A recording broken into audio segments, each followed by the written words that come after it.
Asesinos en series, atentados terroristas, secuestros, desapariciones, asesinatos y demás casos tienen algo en común, que todos y cada uno de ellos se ganaron el título de ser unos crímenes atroces. Bienvenidos sean a Crímenes Atroces, el podcast donde cada semana yo, Santiago Quiroz y Abato, les contaré a todos ustedes los casos de crimen real más atroces, macabros, mediáticos, terroríficos y sanguinarios que han marcado la historia de la humanidad. Bienvenidos sean al episodio 141, el episodio número 3 de este mes de noviembre, un mes bastante bueno. Y bueno, les aviso, el 5 de diciembre se estrenará un episodio, pero ese episodio se va a estar grabando en estas semanas de lo que queda de este mes, porque voy a hacer una cuestión personal y exceso de trabajo. Digo, más bien algo personal, voy a estar grabando ese episodio. Pero por mientras, si se acuerdan del episodio pasado de Albert Fish, les conté que les iba a contar un caso de cómo la injusticia y de cómo la histeria colectiva causan que insuperables personas sean injustamente encarceladas, porque cuando el miedo a lo desconocido y la histeria colectiva se juntan, el resultado es en que la vida de una persona es arruinada y termina señalado para toda su vida. Hoy les hablaré de un caso de cómo una falsa acusación puede arruinar y señalar las vidas de 3 jóvenes que su único delito fue ser diferentes. Este es el caso de los 3 de West Memphis. Sí, uno de los casos más conocidos de un periodo oscuro en Estados Unidos que se le llama el pánico satánico. Bueno, vemos casi cosas que es relacionado. Ahorita les hablaré un poco de eso. Pero como siempre, antes de hablar del caso y toda la polémica y el frenesí mediático que fue este caso, hablaremos del contexto social que estaba ocurriendo en ese momento en la sociedad estadounidense. Verán, en la década de los 80s y 90s, Estados Unidos vivió un fenómeno de histeria colectiva conocido como el pánico satánico, basado en la creencia infundada de que había una vasta red de cultos satánicos que estaban abusando de niños a través de rituales oscuros.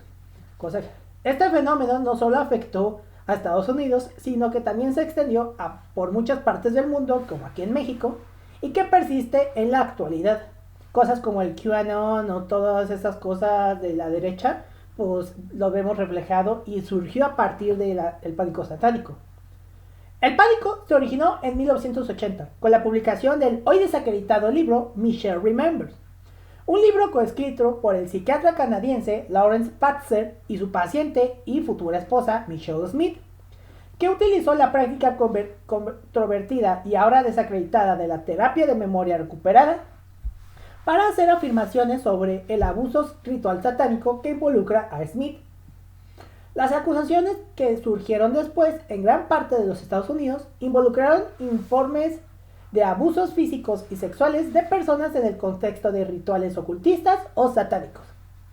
Algunas acusaciones involucran una conspiración de un culto satánico global que incluye a los ricos y la élite en el que los niños son secuestrados o criados para sacrificios humanos, pornografía y prostitución. Todo eso es falso.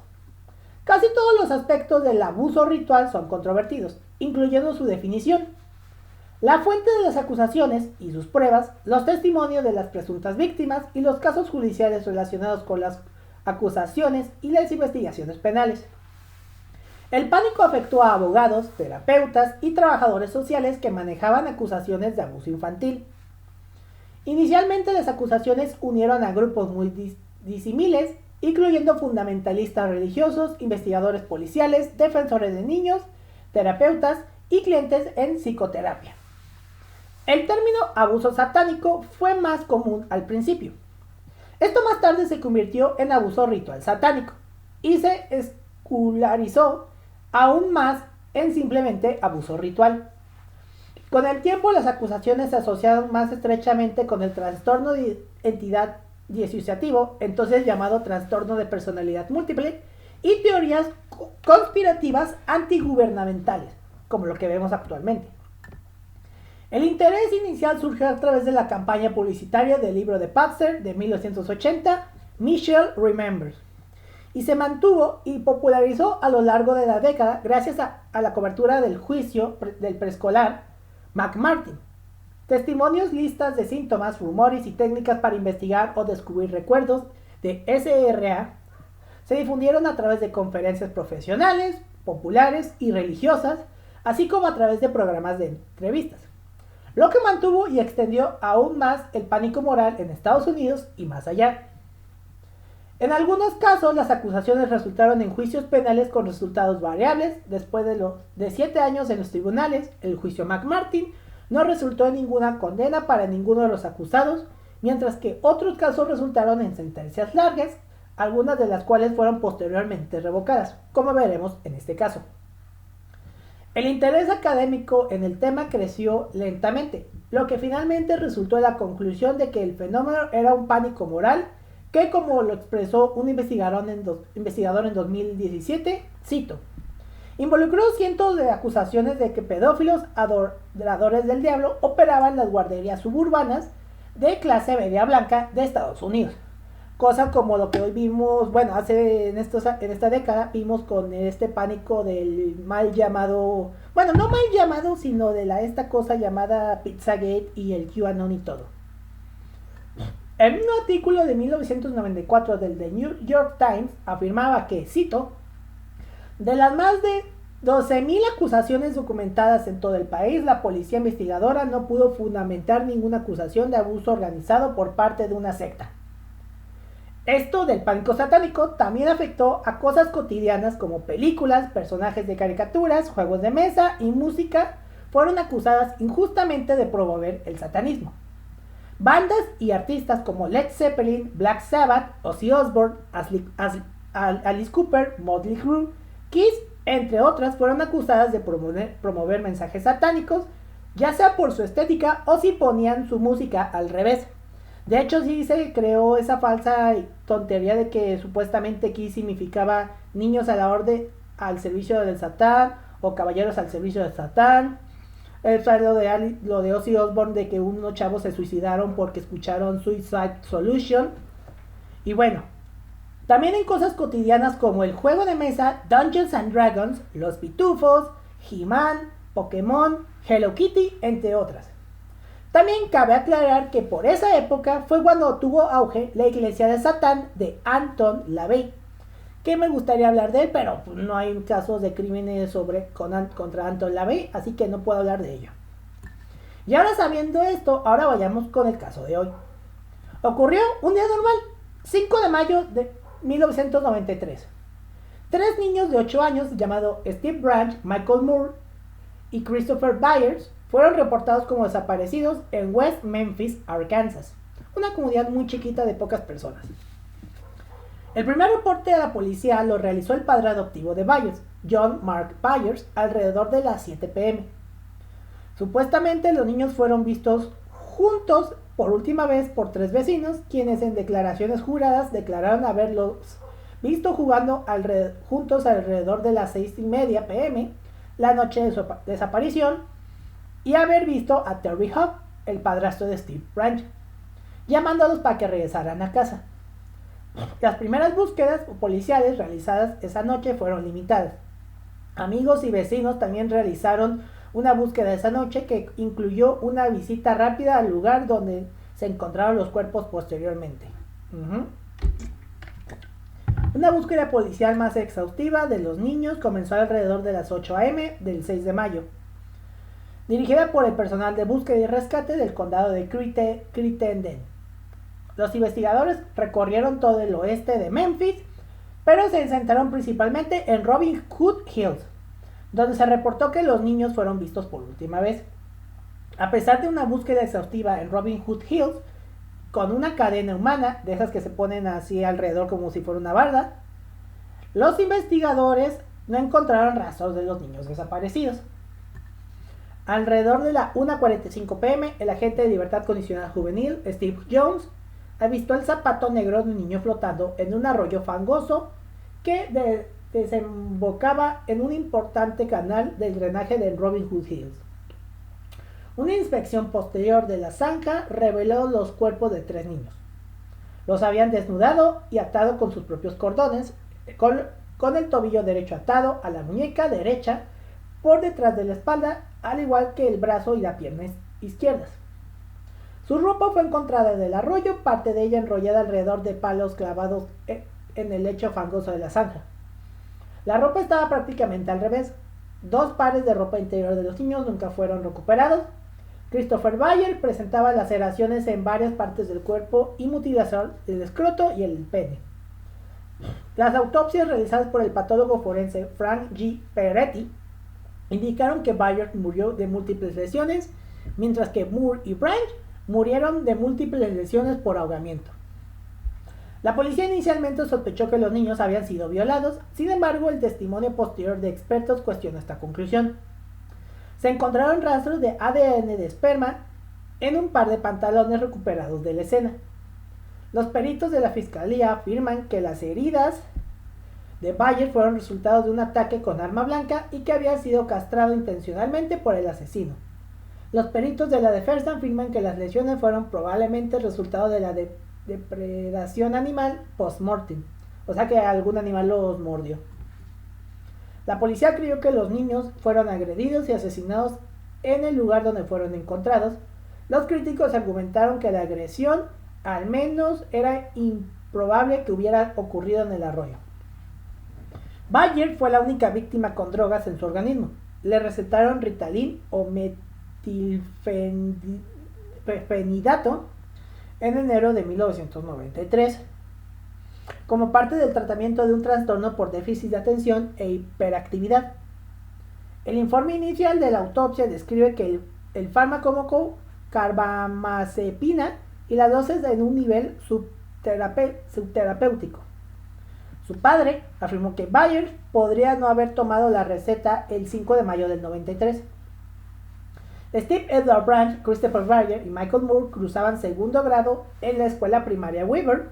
Ambos habían alcanzado el rango de lobo en la manada local de los Lobato Scouts y eran mejores amigos. Steve Branch era hijo de Steve y Pamela Branch, quienes se divorciaron cuando era un bebé. Su madre tuvo la custodia y posteriormente se casó con Terry Hub. Branch tenía 8 años, medía 1.27 centímetros, pesaba 24 kilos y era rubio. Fue visto por última vez con vaqueros y camisa blanca y montando una bicicleta negra y roja. Fue un estudiante destacado, vivía con su madre Pamela Hub, su padrastro Terry Hub y su hermanastra de 4 años, Amanda. Steve Edward Branch está enterrado en el cementerio Mount Zion de Steele, Missouri. Christopher Bayer fue hijo de Melissa DeFeer y Ricky Murray. Sus padres se divorciaron cuando tenía 4 años y poco después su madre se casó con John Mark Byers, quien lo adoptó. Byers tenía 8 años, medía 1,22 metros, pesaba 23 kilos y tenía el pelo castaño claro. Fue visto por última vez con su vaquero, zapatos oscuros y una camisa blanca de manga larga. Vivía con su madre Sharon Melissa Bayer, su padre adoptivo John Mark Byers y su hermanastro Shannon Ryan Clark, de 13 años. Según su madre, Christopher era un niño normal de 8 años, dijo. Todavía creía en el conejo de Pascua y en Papá Noel. Christopher Mark Byers está enterrado en el cementerio Fort Hills East de Memphis, Tennessee. Y la última víctima es Michael Moore, nada que ver con el director de cine de izquierda. Era hijo de Todd y Dana Moore. Tenía 8 años, medía 1.27 centímetros, pesaba 25 kilos y tenía el pelo castaño. Fue visto por última vez con pantalones azules, una camisa azul de los Boy Scouts de América, una gorra naranja y azul de los Boy Scouts y montando una bicicleta verde claro. Moore disfrutaba de su uniforme scout incluso cuando no estaba en las reuniones. Era considerado el líder de los 3. Vivía con sus padres y su hermana Dawn, de 9 años. James Michael Moore está enterrado en el cementerio Crittenden Memorial Park en Marion, Arkansas. En 1994 se erigió un monumento en memoria de las 3 víctimas de asesinato. El monumento se encuentra en el patio de recreo de la escuela primaria Weaver de West Memphis, donde las 3 víctimas cursaban segundo grado en el momento del crimen. En mayo del 2013, con motivo del 20 aniversario de los asesinatos, la directora de la escuela primaria, Weaver Sheila Grimson, recaudó fondos para restaurar el monumento. En el momento de sus arrestos, Jesse Misskelley Jr. tenía 17 años, Jason Baldwin tenía 16 y Damien Echols tenía 18. Baldwin y Echols habían sido arrestados previamente por vandalismo y hurto, respectivamente, y Misskelley tenía fama de temperamental y de meterse en peleas a puñetazos con otros adolescentes en la escuela. Misskelley y Echols habían abandonado la escuela secundaria, sin embargo Baldwin obtuvo buenas calificaciones y demostró talento para el dibujo y el boceto. Uno de sus profesores lo animó a estudiar diseño gráfico en la universidad. Echols y Baldwin eran amigos cercanos y se unieron por sus gustos similares en música y ficción, y por su aversión compartida por el clima cultural imperante en West Memphis, situado en el cinturón bíblico. Echols y Baldwin conocían a Misskelley de la escuela, pero no eran amigos cercanos. La familia Echols era pobre, recibía frecuentes visitas de trabajadores sociales y él rara vez asistía a la escuela. Él y una amiga se habían escapado y luego habían entrado a robar en una caravana durante una tormenta. Fueron arrestados, aunque solo Echols fue acusado de robo.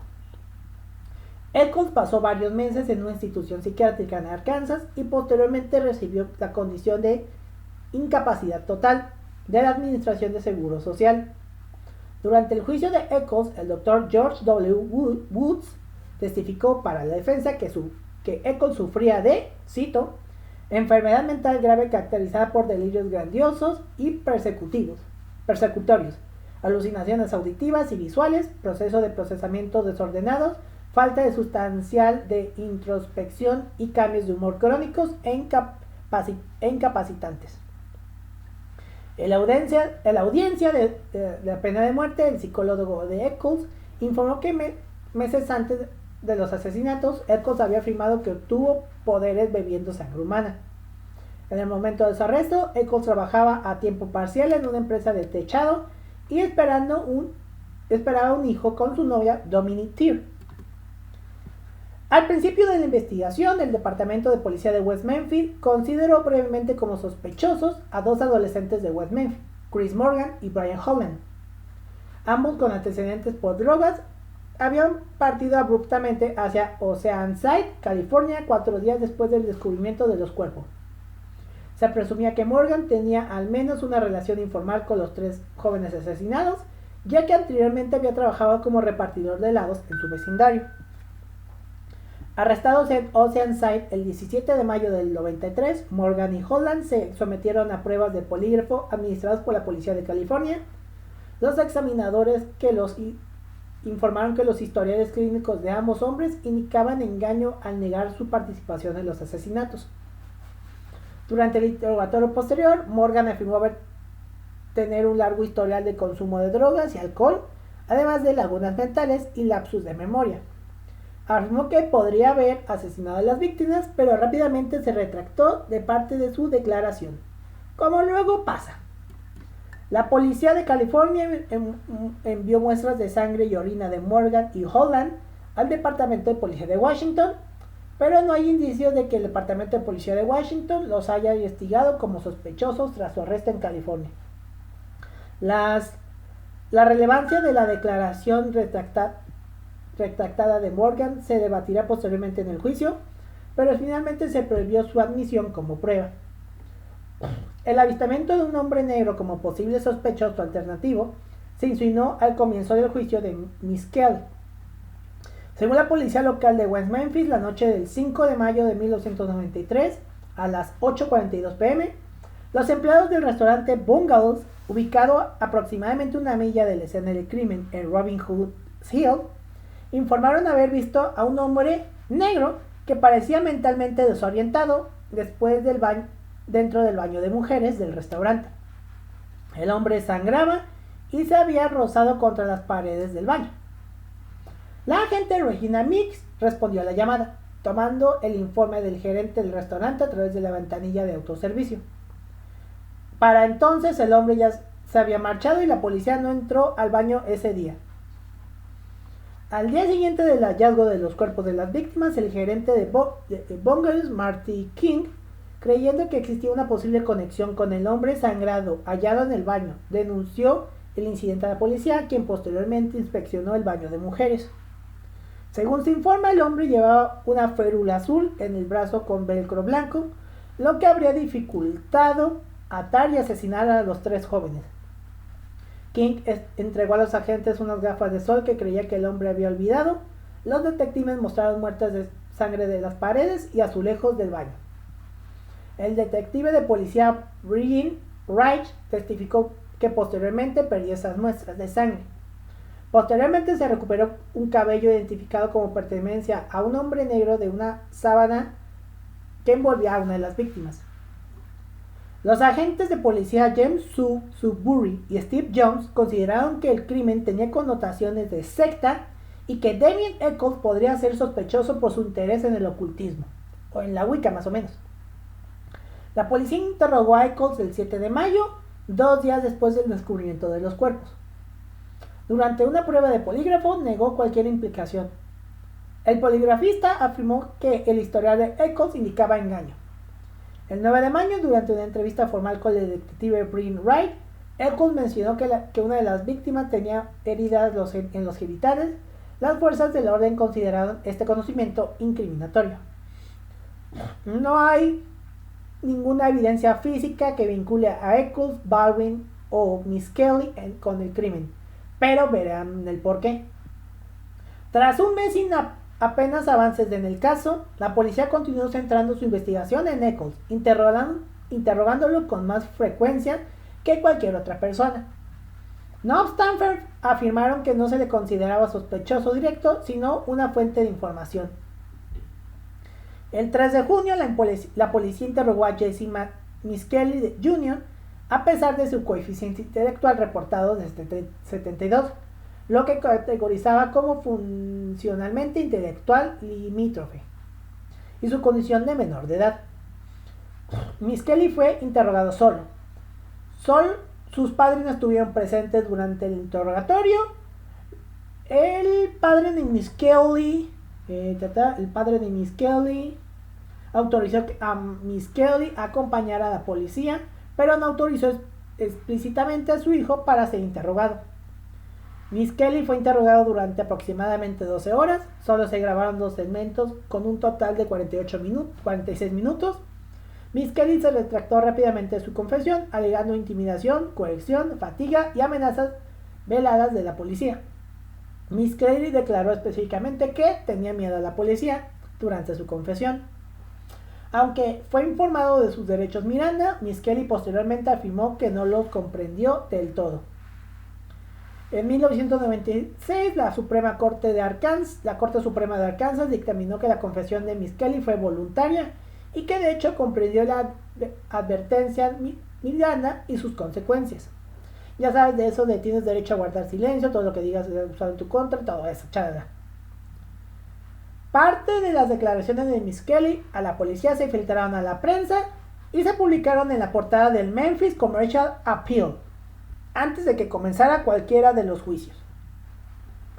Poco después de la primera confesión de Miskelly, la policía arrestó a Echols y su íntimo amigo Baldwin. 8 meses después de su confesión original, el 17 de febrero de 1994, Miskelly volvió a declarar ante la policía. Su abogado, Dan Stidham, permaneció en la sala y le recomendó repetidamente que no dijera nada. Miskelly ignoró este consejo y procedió a detallar cómo los niños fueron abusados y asesinados. Stidham, quien posteriormente fue elegido juez municipal, ha escrito una crítica detallada de lo que, según él, son importantes errores y conceptos erróneos de la policía durante su investigación. Stidham hizo comentarios similares durante una entrevista en un programa de radio en mayo del 2010. Las pruebas físicas presentadas en el juicio de Echols y Baldwin consistieron en 2 hilos verdes encontrados en la escena del crimen que, según un testigo, son microscópicamente similares a una camiseta verde de niño hallada en el armario de la hermana de Echols, y una fibra de rayón roja que, según los testigos, es similar a una bata de mujer hallada en la casa de Baldwin. Tras un interrogatorio posterior, el testigo admitió que muchas fibras son microscópicamente similares entre sí y que el descubrimiento no probaba nada. Vicky Hutchinson, una nueva residente de West Memphis, desempeñaría un papel importante en la investigación, aunque más tarde se retractaría de su testimonio, alegando que sus declaraciones fueron inventadas debido en parte a la coerción de la policía. El 6 de mayo de 1993, antes de que las víctimas fueran encontradas más tarde ese mismo día, Hutchinson se sometió a una prueba de polígrafo con el detective Don Bray en el departamento de policía de Marion para determinar si había robado dinero a su empleador en West Memphis. El hijo pequeño de Hutchinson, Aaron, también estaba presente y resultó ser tan distraído que Bria no pudo administrarle la prueba. Aaron, compañero de juegos de los niños asesinados, le mencionó a Bray que los niños habían sido asesinados en el teatro, según dijo. Cuando se descubrió que los cuerpos habían sido descubiertos cerca de donde Aaron indicó, Bray le pidió más detalles y Aaron afirmó haber presenciado los asesinatos cometidos por satanistas que hablaban español. Ahora aquí metiendo a los mexicanos, a los latinos. Las declaraciones posteriores de Aaron fueron extremadamente contradictorias y no pudo identificar a Baldwin, Eccles ni Miss Kelly en las ruedas de reconocimiento fotográficas y no había ningún teatro en el lugar que Aaron indicó. Un agente de policía filtró fragmentos de la declaración de Aaron a la prensa, lo que contribuyó a la creciente creencia de que los asesinatos formaban parte de un ritual satánico. Y como les conté, por ese tiempo estaba el pánico satánico, esto lo ayudó a aumentar más la histeria colectiva. Alrededor del 1 de junio de 1993, Hutchinson aceptó las sugerencias de la policía de colocar micrófonos ocultos en su casa durante un encuentro con Eccles. Miss Kelly accedió a presentarle a Hutchinson. Durante la conversación, Hutchinson informó que Eccles no hizo declaraciones incriminatorias. La policía afirmó que la grabación era inaudible, pero Hutchinson afirmó que sí lo era. El 2 de junio del 93, al día siguiente, Hutchinson declaró a la policía que unas 2 semanas después de los asesinatos, ella, Eccles y Miss Kelly asistieron a una reunión wiccana en Turrell, Kansas. Los que practican Wicca, que es un tipo de que la madre tierra y eso, no sé qué es la Wicca, la verdad, yo soy ignorante. Si alguien sabe qué es eso, por favor, díganlo. Hutchinson afirmó que en la reunión Eccles, borracho, se jactó abiertamente de haber matado a los 3 chicos.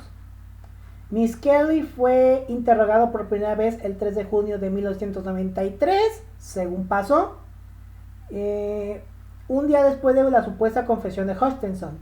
Hutchinson no recordaba el lugar de la reunión wiccana ni nombró a ningún otro participante. Hutchinson nunca fue acusado de robo. Afirmó haber implicado a Eccles y Miss Kelly para evitar cargos penales y obtener una recompensa por descubrir a los asesinos. Miss Kelly fue juzgado por separado, Eccles y Baldwin fueron juzgados juntos en 1994. Bajo la regla Bruton, la confesión de Miss Kelly no podría ser admitida contra sus coacusados, por lo tanto fue juzgado por separado. Los 3 acusados se declararon inocentes, porque lo eran. Durante el juicio de Miss Kelly, Richard Ofshie, experto en confesiones falsas y coerción policial y profesor de sociología de la Universidad de California en Berkeley, testificó en la breve grabación del interrogatorio. La breve grabación del interrogatorio de Miss Kelly era un ejemplo clásico de coerción policial. Los críticos también han afirmado que las diversas confesiones, entre comillas, de Miss Kelly eran en muchos aspectos incoherentes entre sí, así como con los detalles de la escena del crimen y las víctimas del asesinato, incluyendo, por ejemplo, una admisión, entre comillas, de que Miss Kelly vio a Damien violar a uno de los chicos. La policía sospechó inicialmente que las víctimas habían sido violadas porque tenían el ano dilatado. Sin embargo, no existían pruebas forenses que indicaran que los chicos asesinados hubieran sido violados. La dilatación del ano es una condición normal en la autopsia. El 5 de febrero de 1994, Miss Kelly fue declarada culpable por un jurado de un cargo de asesinato en primer grado y 2 cargos de asesinato en segundo grado. El tribunal lo condenó a cadena perpetua a más de 40 años de prisión. Su condena fue apelada por el Tribunal Supremo de Arkansas, pero el Tribunal Supremo de Arkansas confirmó la condena. 3 semanas después, Eccles y Baldwin fueron a juicio. La fiscalía acusó a los 3 de cometer un asesinato satánico. La fiscalía citó a Dale W. Griffiths, graduado de la Universidad Columbia Pacific, que no está acreditada, como experto en ocultismo para testificar que los asesinatos fueron un ritual satánico. El 19 de marzo de 1994, Eccles y Baldwin fueron declarados culpables de 3 cargos de asesinato. El tribunal condenó a Eccles a muerte y a Baldwin a cadena perpetua. En el juicio, el equipo de defensa argumentó que los artículos periodísticos de la época podrían haber sido la fuente del conocimiento de Eccles sobre la mutilación genital, y Eccles dijo que su conocimiento se limitaba a lo que estaba en la televisión, como pasaba. Por eso siempre dijo, nunca muéstrenlo, nunca hablen con la prensa, nunca metan cámaras, porque si no pasan eso. Lo vimos hace no sé cuántos episodios con el caso de O.J. Simpson, o con muchos otros casos. Dejen ya de grabar los juicios, por favor. La fiscalía alegó que, no obstante, el conocimiento de Eccles se ajustaba demasiado a los hechos, ya que no se informó públicamente del ahogamiento ni que las víctimas hubieran sido mutiladas más que las demás. Eccles testificó que la descripción del detective Wright en su conversación previa, que no fue grabada, respecto a estos detalles específicos era inexacta, y que de hecho que algunas otras afirmaciones de Wright eran mentiras. Mara Leverett, periodista de investigación y autora de El nudo del diablo, argumenta que la información de Eccles podría provenir de filtraciones policiales, como los comentarios del detective Gitchell a Mark Byers, que circularon entre el público local. La defensa objetó cuando la fiscalía intentó interrogar a Eccles sobre sus comportamientos violentos pasados, pero las objeciones de la defensa fueron desestimadas. Ha habido críticas generalizadas sobre la gestión policial de la escena del crimen. El ex abogado de Miss Kelly, Dan Stithman, cita múltiples errores policiales sustanciales en la escena del crimen, calificándolas de literalmente pisoteadas, especialmente el lecho del arroyo. Los cuerpos, afirmó, habían sido sacados del agua antes de que llegara el forense para examinar la escena y determinar el estado de rigor mortis, lo que permitió que los cuerpos se descompusieran en la orilla del arroyo y quedaran expuestos a la luz solar y a los insectos. La policía no llamó al forense hasta casi 2 horas después del descubrimiento del zapato flotante, lo que provocó una comparecencia tardía. Los funcionarios no drenaron el arroyo a tiempo ni aseguraron las posibles pruebas en el agua. El arroyo fue cubierto con sacos de arena después de sacar los cuerpos del agua.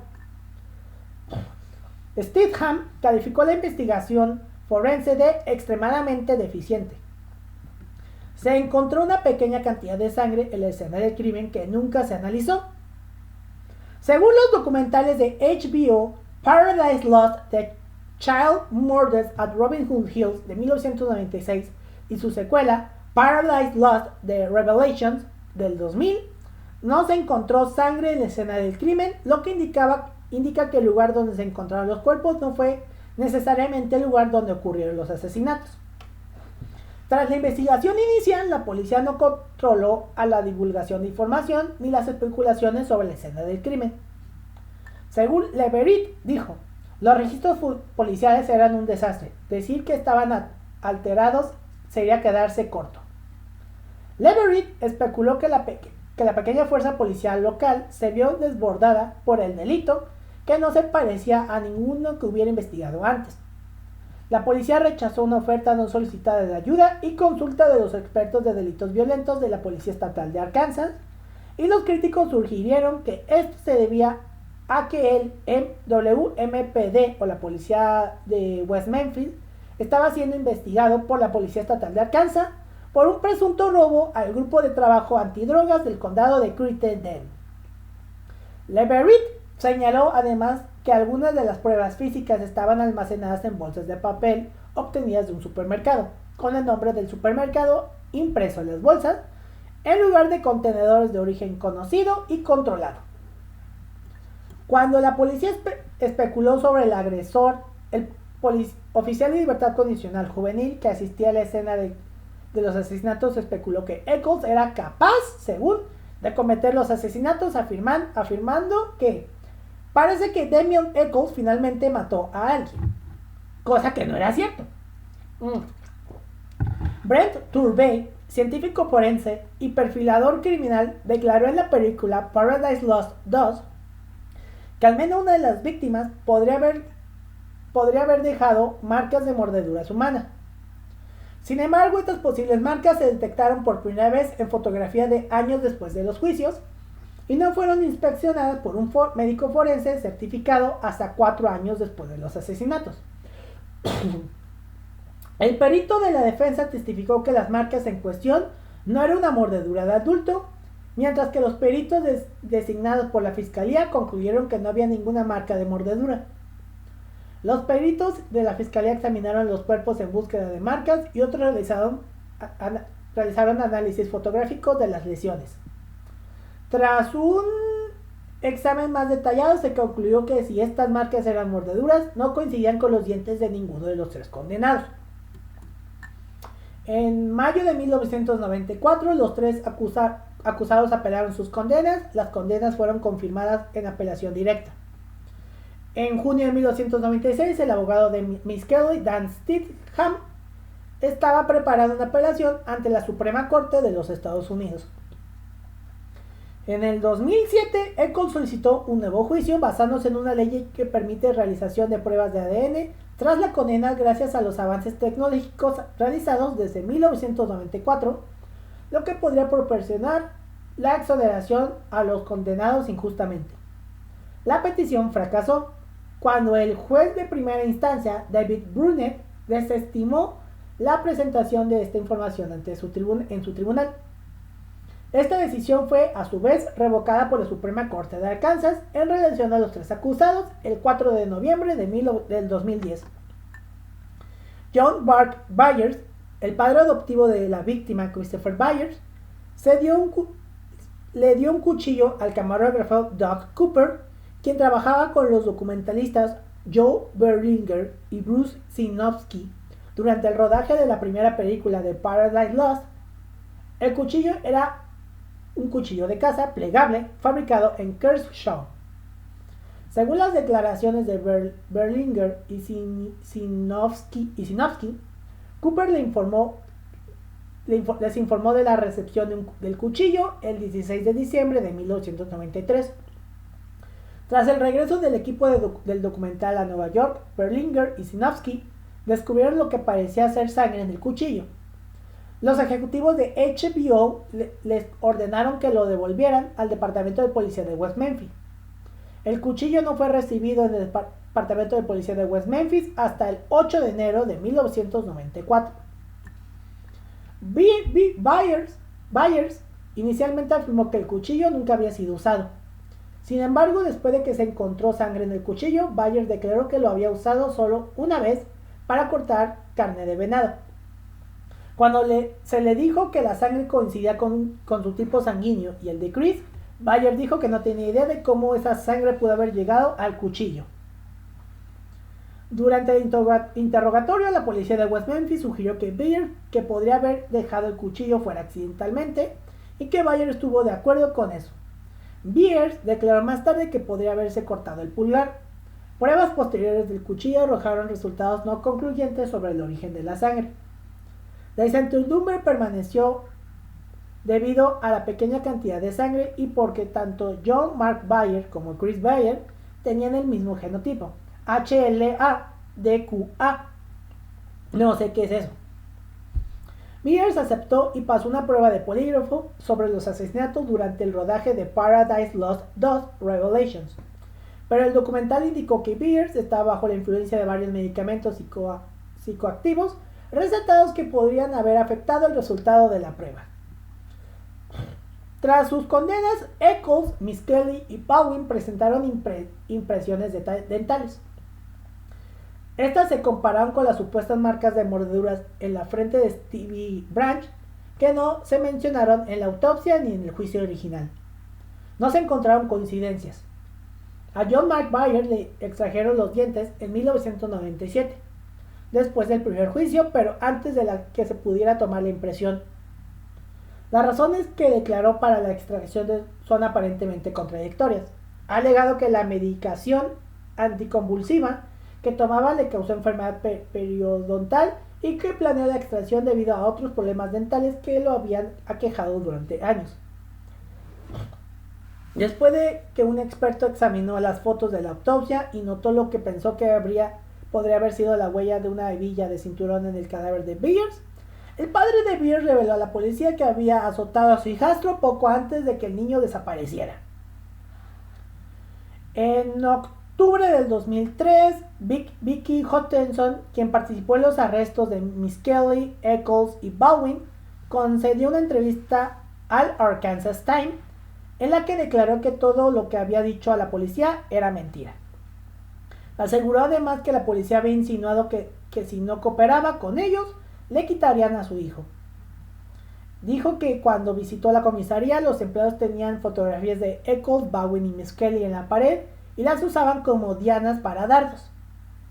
También afirma que una cinta de audio de la policía calificó de ininteligible y que finalmente perdieron, era perfectamente clara y no contenía ninguna declaración incriminatoria.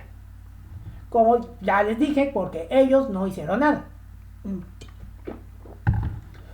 En 2007 se analizó el ADN recolectado de la escena del crimen. No se encontró coincidencia con el ADN de Eccles, Baldwin ni Miskelly. Se encontró un cabello compatible con el padrastro de Stevie Branch, Terry Hubb, atado en los nudos utilizados para atar a una de las víctimas. La fiscalía, si bien admitió que ninguna prueba de ADN vinculaba al acusado con la escena del crimen, declaró, cito, el Estado mantiene sus condenas de Eccles y sus coacusados. De la declaración de Pamela Hobbs el 5 de mayo del 2009 ante el Tribunal del Distrito de los Estados Unidos, Distrito Este de Arkansas, División Oeste, indicaba que un cabello coincidía con el cabello del amigo de Terry, David Jacoby, punto 16 y 17. Además después de los asesinatos, la hermana de Jolene McCaulin y yo encontramos en la mesita de noche de Terry un cuchillo que Stevie siempre llevaba consigo y que yo creía que estaba con él cuando murió. Era una navaja que mi padre le había dado a Stevie y Stevie la adoraba.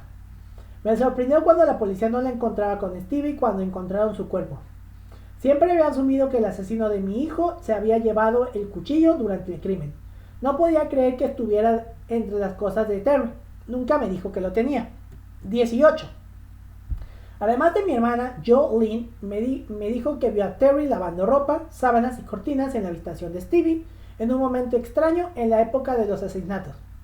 19. En 2007 se descubrió nueva evidencia adicional que ahora no puedo recordar. En el 2013 se presentaron ante el tribunal las declaraciones escritas de dos hombres, Billy Wayne Stewart y Benny Guy. Ambos afirmaron haber tenido información sobre el caso que vinculaba a Terry Hubb con los asesinatos, pero la policía inicialmente los ignoró. En julio del 2008 se reveló que Kent Arnold, presidente del jurado en el juicio Eccles-Baldwin, había discutido el caso con un abogado antes del inicio de las deliberaciones. Arnold fue acusado de defender la culpabilidad de los tres de West Memphis y de compartir información sobre pruebas inadmisibles, como las declaraciones de Jesse Miskelly, con otros jurados. En ese momento, los expertos legales coincidieron en que este asunto podría resultar en la revocación de condenas de Jason Baldwin y Damien Eccles. En septiembre del 2008, el abogado, que ahora es juez, Daniel Sidman, quien representó a Miskelly en 1994, testificó en una audiencia de desagravio post-condena. Sidham testificó bajo juramento que durante el juicio el juez David Burnett cometió un error al comunicarse indebidamente con el jurado, durante sus deliberaciones. Sidham escuchó al juez Burnett hablar sobre tomar un descanso para almorzar con el presidente del jurado y escuchó a este responder que el jurado casi había terminado. Declaró que el juez Burnett respondió, cito, necesitará comida para cuando regrese para la sentencia, y que el presidente le preguntó a cambio qué sucedería si el acusado era absuelto. Sidham afirmó que el juez cerró la puerta sin responder, declaró que el hecho de no haber registrado este incidente en el expediente judicial y de no haber cumplido con los requisitos mínimos de la ley estatal para representar a un acusado en un caso de homicidio capital constituía prueba de asistencia letrada ineficaz y que por lo tanto la condena de Miskelly debía ser anulada. Boom Beach. El 29 de octubre del 2007, los abogados defensores de Eccles presentaron documentos ante un tribunal federal solicitando un nuevo juicio o su liberación inmediata. La presentación citó pruebas de ADN que vinculaban a Terry Hobbs, padrastro de una de las víctimas, con la escena del crimen, así como nuevas declaraciones de la ex esposa de Hobbs. También se presentó un nuevo testimonio pericial que afirmaba que las supuestas marcas de cuchillo en las víctimas, incluidas las lesiones en los genitales de Beers, eran en realidad resultado de la depredación animal tras el desecho de los cuerpos. O sea que algunos animales pudieron haber mordido. El 10 de septiembre del 2008, el juez del Tribunal del Circuito David Burnett denegó la solicitud de un nuevo juicio, alegando que las pruebas de ADN no eran concluyentes. Esa decisión fue apelada ante la Corte Suprema de Arkansas, que escuchó los argumentos orales del caso del 13 de septiembre del 2010.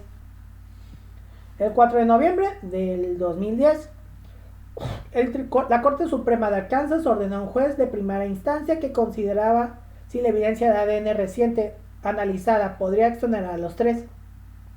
Los jueces también instruyeron al tribunal la primera instancia que examinaría las denuncias de mala conducta de los jurados que condenaron a Damien Eccles a muerte y a Jesse Miskelly y a Jason Baldwin a cadena perpetua. A principios de diciembre del 2010, David Burnett fue elegido para el Senado del estado de Arkansas. El juez del Tribunal de Circuito, David Laster, fue seleccionado para reemplazar a David Burnett y persuadir a las audiencias probatorias exigidas por la apelación exitosa. Tras semanas de negociaciones, el 19 de agosto del 2011, Eccles, Baldwin y Miskelly fueron liberados de prisión como parte de un acuerdo de culpabilidad, lo que hizo innecesarias las audiencias ordenadas por la Corte Suprema de Arkansas. Los tres firmaron un acuerdo de culpabilidad en Alford, que dice que te liberamos, pero para nosotros sigue siendo culpable. Steve Braga, abogado de Rook y Gray, que asumió la defensa de Eccles de forma voluntaria desde el 2009, negoció el acuerdo de culpabilidad con la fiscalía. Según el acuerdo, el juez David Laster anuló las condenas previas, incluyendo las condenas por asesinato capital de Eccles y Baldwin, y ordenó un nuevo juicio. Cada hombre presentó una declaración de culpabilidad en la corte Alford por cargos menores de asesinato en primer grado y segundo grado, declarando verbalmente su inocencia. El juez Laster los condenó a un total de 18 años y 78 días de prisión, con una suspensión de la pena de 10 años. Si reinciden, pueden ser condenados a 21 años de prisión. Los factores citados por el fiscal Scott Ellington para aceptar el acuerdo de culpabilidad incluyeron que dos de las familias de las víctimas se habían unido a la causa de defensa, que la madre de un testigo que testificó sobre la confesión de Eccles había cuestionado la veracidad de su hija, y que el empleado del laboratorio criminal del estado, que recolectó evidencia de fibras de las casas de Eccles y Baldwin después de sus arrestos, había muerto. Como parte del acuerdo de culpabilidad, los tres hombres no pueden iniciar acciones civiles contra el estado por encarcelamiento injusto. Que luego pasa cuando te quitan una condena, puedes decir, es que me tienen que pagar tal. En este caso, no pueden hacer eso. No como en otros casos que sí pasa. Muchos de los partidarios de los hombres y los opositores, aún los creen culpables, no estaban contentos con el inusual acuerdo de culpabilidad. En 2011, los partidarios presionaron al gobernador de Arkansas, desde entonces, Mike Beebe, para que indultara a Eccles, Baldwin y Miskelly basándose en su inocencia. Bibi dijo que denegaría la solicitud al menos que hubiese evidencia que mostraría que alguien más cometió los asesinatos. El fiscal Scott Ellington dijo que el laboratorio criminalístico del estado de Arkansas ayudaría a buscar a otros sospechosos realizando búsquedas en cualquier evidencia de ADN producida en pruebas de laboratorio privadas durante la investigación del equipo de la defensa. Esto incluiría ejecutar los resultados a través de la base de datos del sistema del índice combinado de ADN del FBI. Ellington dijo que aunque todavía consideraba a los hombres culpables, los tres probablemente serían absueltos si se celebrara un nuevo juicio debido al poderoso abogado que los representa ahora, la pérdida de evidencia con el tiempo y el cambio de opinión entre algunos de los testigos.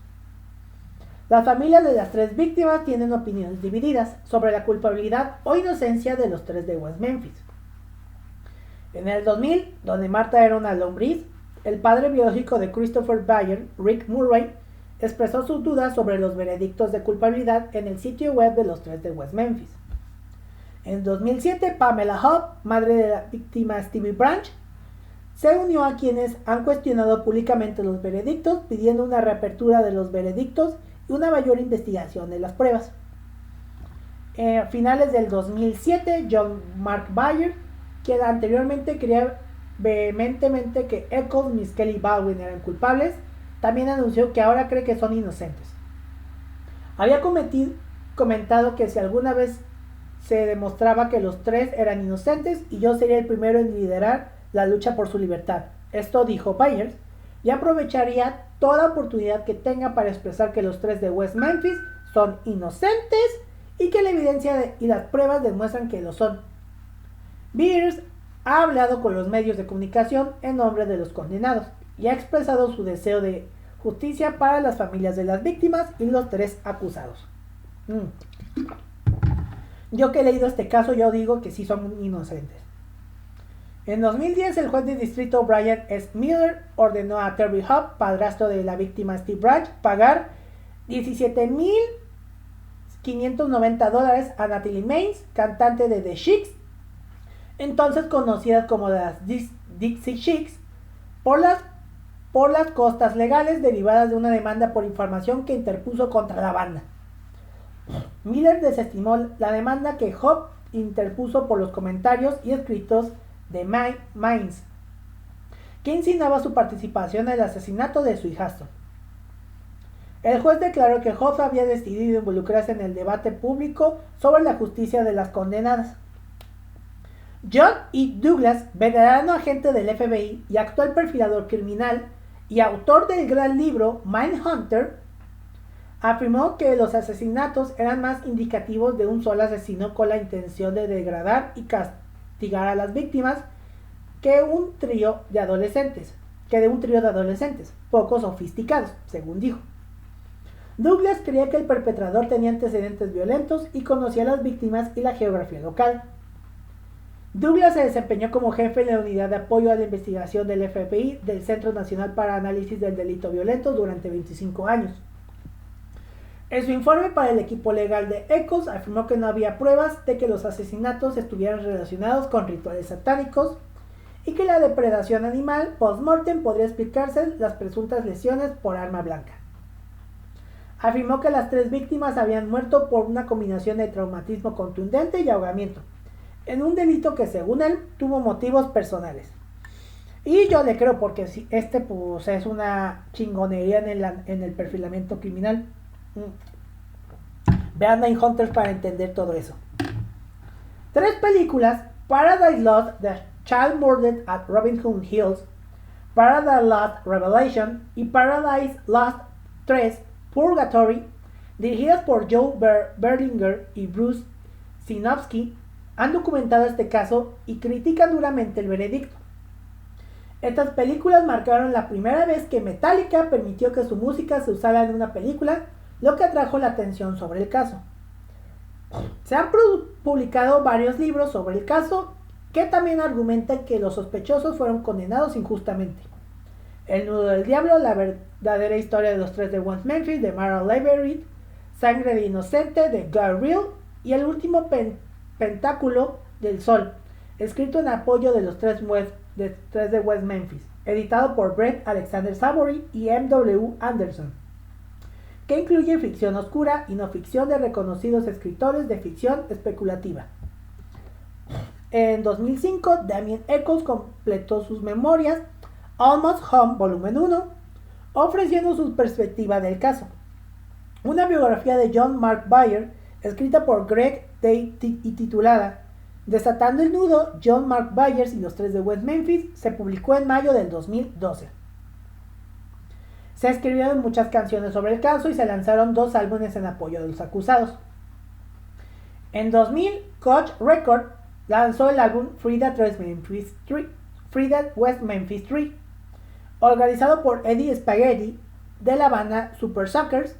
El álbum incluía varias canciones originales sobre el caso y otras grabaciones de artistas como Steve Earle, Tom Waits, L7 y Joe Strummer. En 2002, Henry Rollins colaboró con otros vocalistas de varios grupos de rock, hippie y punk y metal y miembros de Black Flag y Rolling Band. Todo el dinero recaudado con las ventas del álbum se donó a los fondos legales de West Memphis 3. El álbum Parade the Chaos de 2002 de la banda de metalcore Saw incluyó una canción inspirada en el caso llamada Free the Tree. El 28 de abril de 2011, la banda Disturbed lanzó la canción Tree como descarga en su sitio web. La canción trata sobre los tres de West Memphis y el 100% de las ganancias se destinaría a su fundación benéfica para su lanzamiento. A su sitio de web de Martin David Hill, que contiene aproximadamente 160,000 palabras y pretende hacer una investigación exhaustiva, recopila y analiza muchos detalles en torno a los asesinatos, la investigación, incluida alguna información anecdótica. La investigación Aphrodite Jones exploró el caso en su programa de Discovery Network Crimen Verdadero con Aphrodite Jones. Tras los descubrimientos de ADN, el episodio se estrenó el 5 de mayo del 2011 con amplia información de fondo en la página del programa del sitio web de Investigation Discovery o ID. En agosto del 2011, White Light Production anunció que los tres de West Memphis aparecerían en su nuevo programa Condenados Injustamente. En enero del 2010, el programa de noticias de televisión 48 horas de CBS emitió Los tres de West Memphis, una cobertura exhaustiva de la historia del caso que incluyó entrevistas con Echols y sus partidarios. El 17 de septiembre del 2011, 48 horas, retransmitió el episodio con la actualización de su liberación y entrevistas con Echols, su esposa y Baldwin. Piers Morgan Tonight emitió un episodio el 29 de septiembre del 2011 sobre los planes de los tres para el futuro y la continuación de la investigación del caso. West Memphis, dirigida y escrita por Amy G. Berg y producida por Peter Jackson, así como el propio Echols, se estrenó en el Festival de Cine de Sundance de 2012.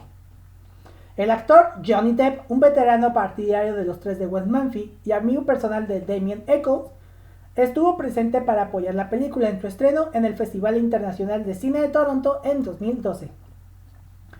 Atom Egoyai dirigió un largometraje del caso basado en el libro de Mara Leverett titulado Devil's Knot, o El nudo del diablo, protagonizada por Colin Firth y Reese Witherspoon, que fue producida por Worldwide Entertainer. La película se estrenó en el Festival Internacional de Cine de Toronto del 2013 y se estrenó en los cines estadounidenses el 9 de mayo del 2014. Al final todo medio salió bien, pero si algo nos enseñó este caso es que cuando por temor a lo diferente y juzgar sin saber lo que esa persona vive, nos lleva a arruinar la vida de personas inocentes, que su único crimen es estar en el momento equivocado. Y si se preguntan si la época del pánico satánico ha terminado, la realidad es que no.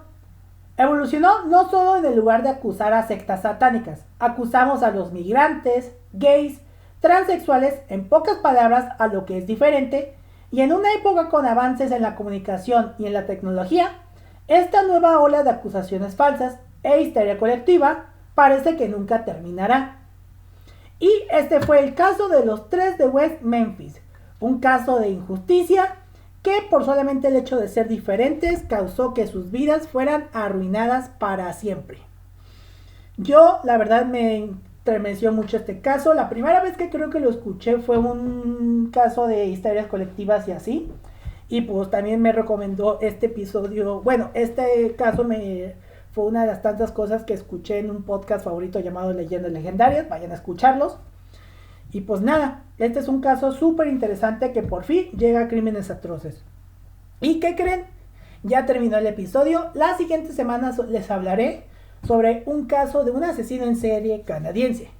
Y como se los comenté al principio de este episodio, el episodio 143, que se estrena el 5 de diciembre de este año, será grabado durante el transcurso de este mes por cuestiones personales y porque también quiero adelantar episodios para no tener cargas de trabajo en lo que viene siendo las festividades de diciembre. Pero bueno, por mientras, síganos en redes sociales. Estamos en Instagram como @CrímenesAtrocesPodcast y en Twitter como @CrímenesAtroces. A mí me pueden encontrar en Instagram como @SantiQS99 y en Twitter como @SantQS99.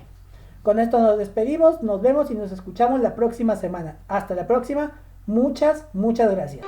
Asesinos en series, atentados terroristas, secuestros, desapariciones, asesinatos y demás casos tienen algo en común, que todos y cada uno de ellos se ganaron el título de ser unos crímenes atroces.